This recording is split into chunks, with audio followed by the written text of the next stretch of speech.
نحمده ونستعينه ونستغفره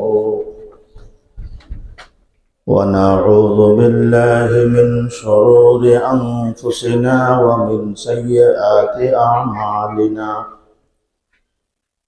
من يهد الله فلا مضل له ومن يضلله فلا هادي له ونشهد أن لا إله إلا الله وحده لا شريك له ونشهد أن محمدا عبد الله ورسوله أرسل الله إلى كافة الناس بشيرا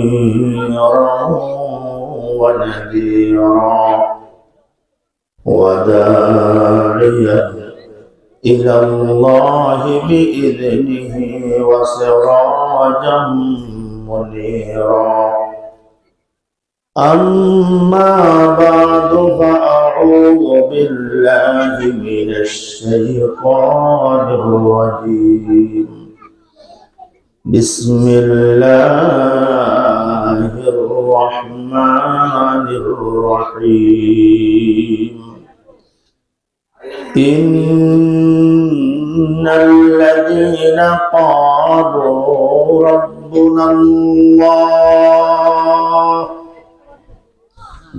ثم استقاموا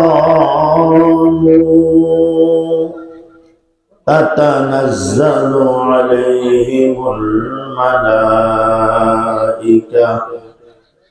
ألا تخافوا ولا تحزنوا ألا تخافوا ولا تحزنوا وأبشروا بالجنة التي كنتم توعدون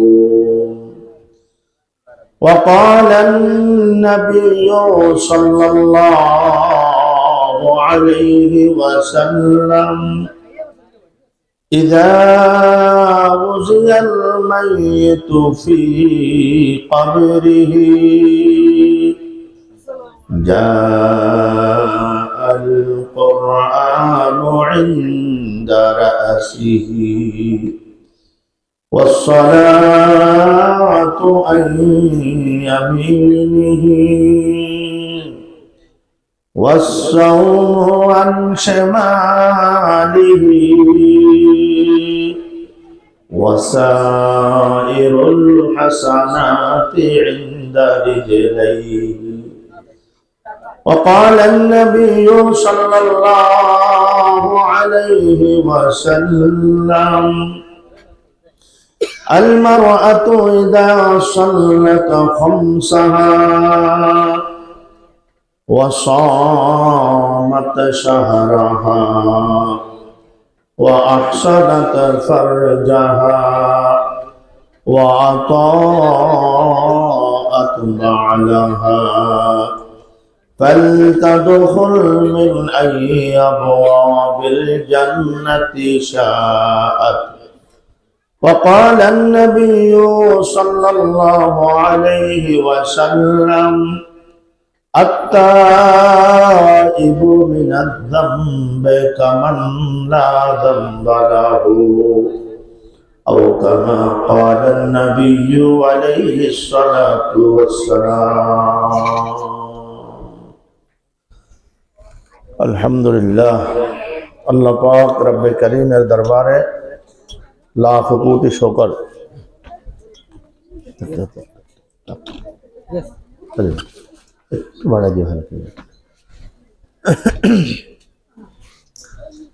যে রব্বে করিম আমাকে আপনাকে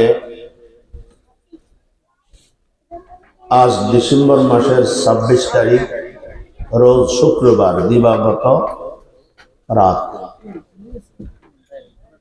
এই উক্ত তারিখে উক্ত সময়ে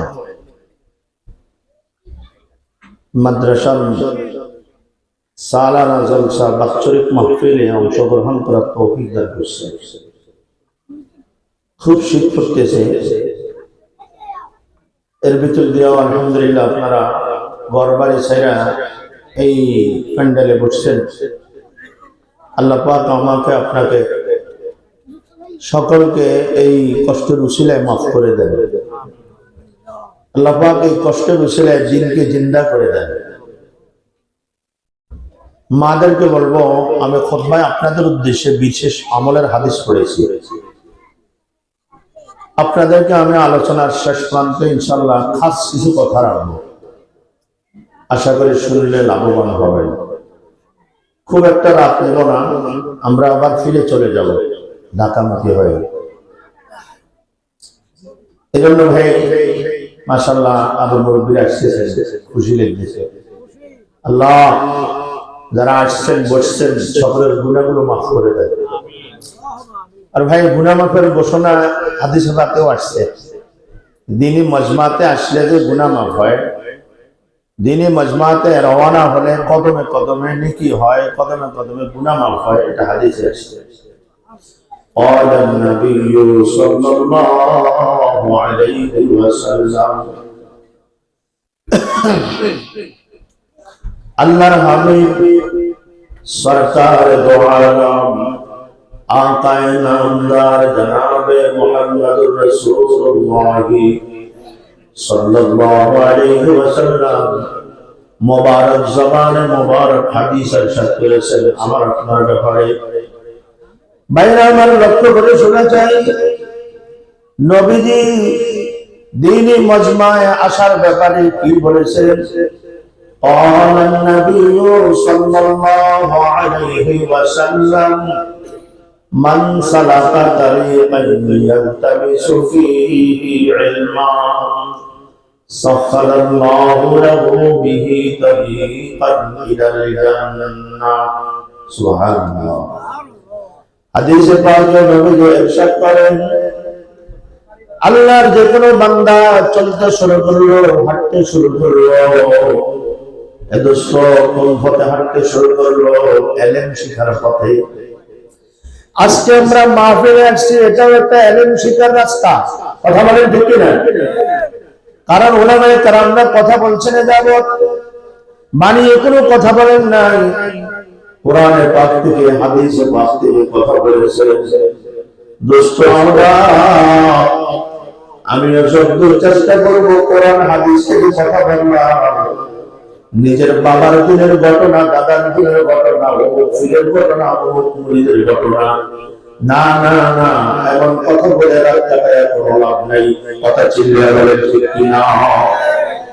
কথা হবে আল্লাহর, কথা হবে নবীর, এক কথায় কথা হবে কোরআন আর সুন্নাহ, কোরআন আর হাদিসের। যদি কোরআন